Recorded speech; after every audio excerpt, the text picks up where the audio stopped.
Hi sir, good afternoon. My name is Ron Alcin Napang. I'm your student nurse for today. Today I'll be demonstrating preparing and administering intravenous infusion. For the definition of intravenous insertion, intravenous IV insertion is a procedure wherein a vein is fractured to the skin by a cannula to provide venous access. For the purposes of this, restore and maintain fluid and electrolyte balance. Next is establish a route for intravenous medication. For the materials needed, IV fluid, IV infusion set, IV tubing, hypoallergenic tape, IV pole, IV cannula, swab alcohol, disposable gloves. For the assessment, assess the patient need for IV therapy by checking the vital sign, laboratory values, urine output, skin turgor, and also the mucous membrane. This will identify the abnormalities to related fluid and electrolyte imbalances. Next is I'm going to assess the arms and hands potential insertion site. This will be avoid inserting a catheter, potentially dangerous, for example, extremities and draining wound.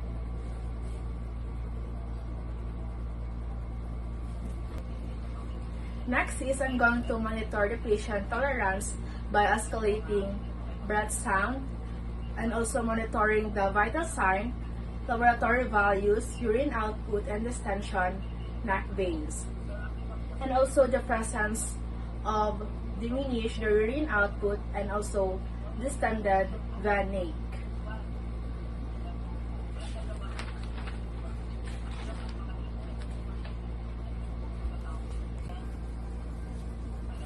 So next is I'm going to check the factors such as anticoagulant therapy and also bleeding disorder and also the low platelet count. These factors may affect the patient aqueous bleeding and also the IV therapy insertion.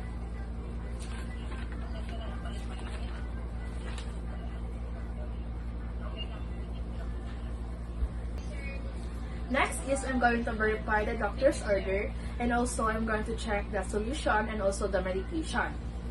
The fluid must be ordered also by the physician.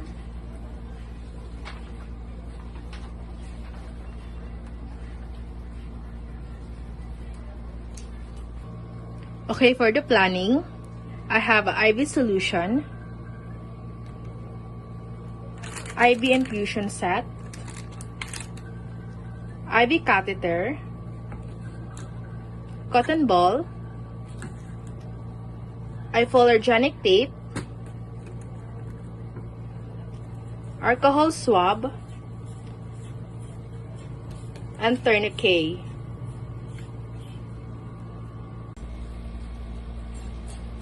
Good morning, ma'am. My name is Ron Alcin Napang. For today po, I'll be administering intravenous infusion.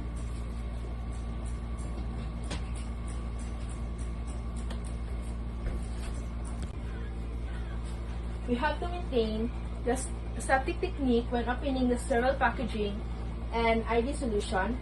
This prevents the spread of the microorganism. After that, I'm going to clean the cover of the IV solution. I'm going to start into the center, into the outer.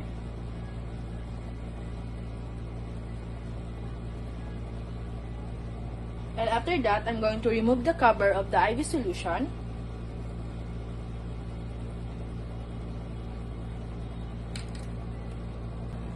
After that, I'm going to open the IV tubing.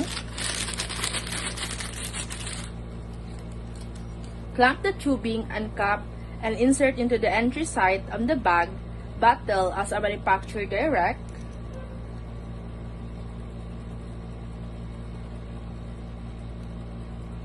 After that, I'm going to insert.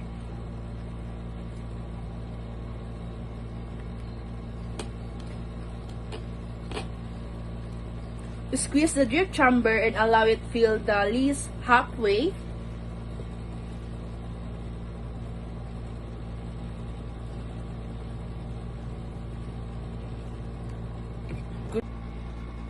After that, I'm going to remove the cap of the end of the tubing and release the clamp and allow all the air bubbles will be released and also be disappeared.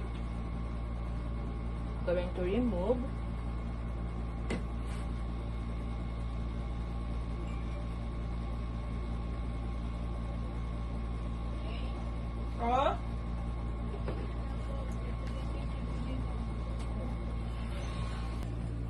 If an electronic device is to be used, follow the manufacturer insertion or instruction for inserting the tubing and setting the flow rate. This ensures the correct flow rate and also to ensure the proper to be use of the equipment. After that, I'm going to place correctly the patient name, the date, and also the initial.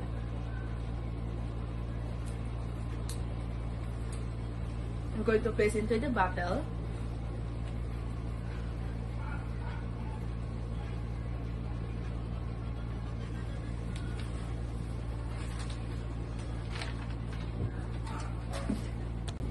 After that, I'm going to place a IV time or tape into the solution container. This will give a raw time to estimate the accuracy into the infusion rate. Next is I'm going to select appropriate site and also I'm going to pulpit accessible veins. This selection of an appropriate site will give decreases of the client discomfort.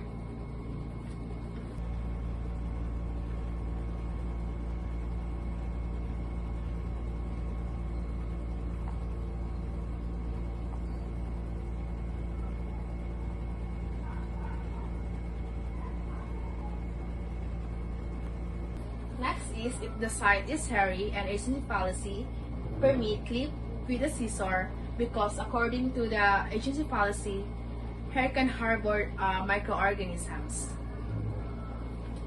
After that, I'm going to apply the tourniquet 4 to 6 inches above the manicure. So now I'm going to apply the tourniquet.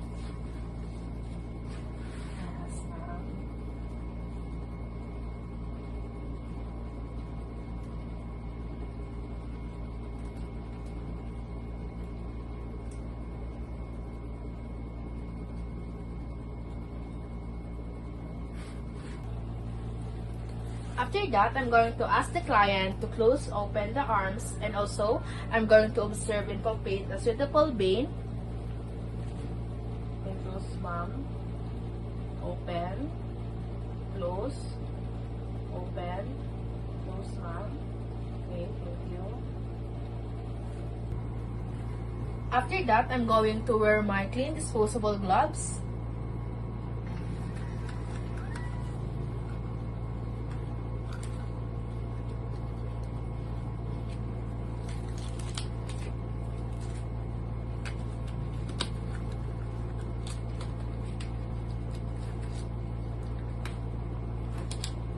This can be protect the exposure from the blood. Next is I'm going to cleanse the underside of the antiseptic solution. Use a circular motion from center to outward.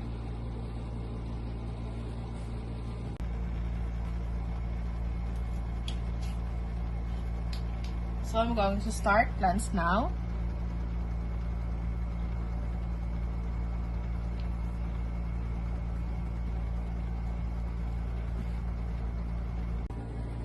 Next is by using non-dominant hand, place about 1 inches to 2 inches of the entry side.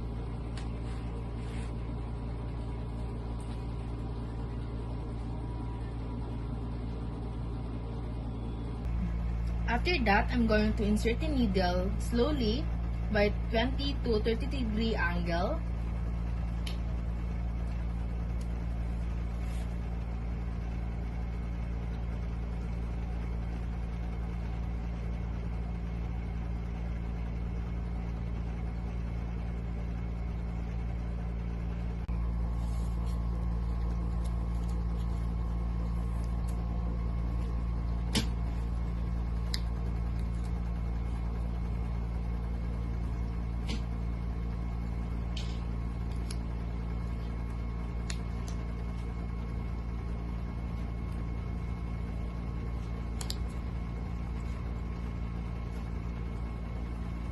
After that, I'm going to dispose the gloves that I'm using during the procedure.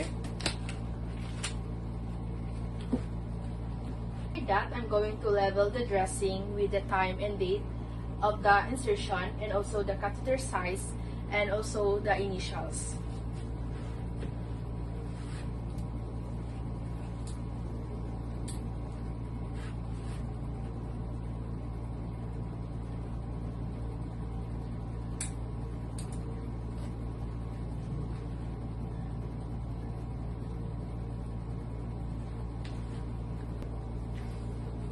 Adjust the rate solution flow according to time prescribed. Follow the manufacturer direction in adjusting the flow rate. This will be maintain the correct flow rate.